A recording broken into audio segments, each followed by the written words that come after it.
Welcome to the NC Spin After Spin. Additional comments from our panelists just available on our website. I want to ask you all, what do you wish you'd have said on last week's show, but you didn't get a chance to? John, I'll start with you.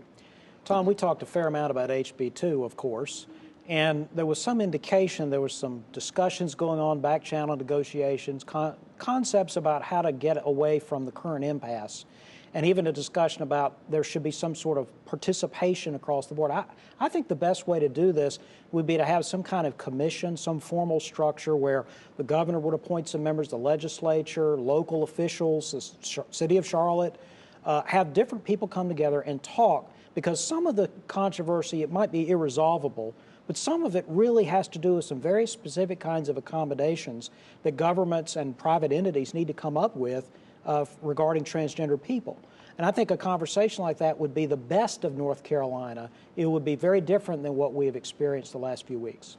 Becky, what do you wish you'd have said on last week's show? When we were talking about the presidential race, and we talk a lot about Donald Trump and the very heated primary that he's been through, but there's not a lot of talk about the Democratic primary and the influence that Bernie Sanders has had on this. And in many of these races, I mean, just this week, there was an upset where Bernie Sanders actually won Indiana. Was it? Yeah. And, I don't think that people are talking about that as much. I mean, Hillary Clinton's the presumptive nominee, but there's a lot of but let's talk about the Bernie Sanders influence. And I think that that's an interesting part of this too. What are the Bernie Sanders supporters? Where are they going to go? Who are they going to vote for? Are they going to stay home?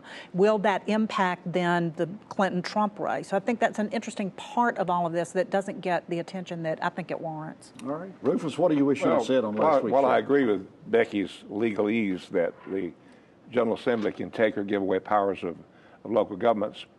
I think the HB2 controversy only points out more and more to me every day that we need bipartisan, nonpartisan redistricting so that people will have competition in these districts, and we will not have things that come up and you can do them just that quickly without any public discussion or any rational debate. That's what Chris has been saying. Chris, what do you wish you'd have said on last week's show? Well, we didn't talk much about Governor McCrory in this whole debate about HB2, and he's continuing to go around the state and sort of lash out at critics and tell falsehoods about Bruce Springsteen, the number of tickets he sold, which is really foolish. He said he only sold 8,000 tickets. Turns out he actually almost sold the place out. He sold 15,000 tickets.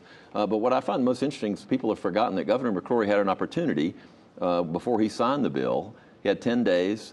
He was asked by several groups before he signed it to meet with transgender people. He was asked by the mayor of Charlotte to hold off so they could have discussions, so he could come back to Charlotte and talk to people about what they intended to do. That may not have solved this thing. We might have been in the same place, but I wish Governor McCrory, instead of signing it in the dark of night hours after the HB2 passed, would have taken some time and had some of this debate we're talking about. Maybe he could have either sent the bill back or we could have started that discussion then. I think he did state a disservice by signing it immediately and not listening to anybody. And he said last week on the John Boy and Billy radio show that he was convinced that HB2 had hurt him. How bad?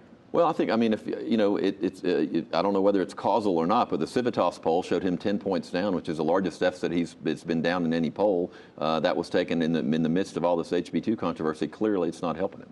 All right. Thanks for watching the After Spin. We'll have more video all during the week on ncspin.com.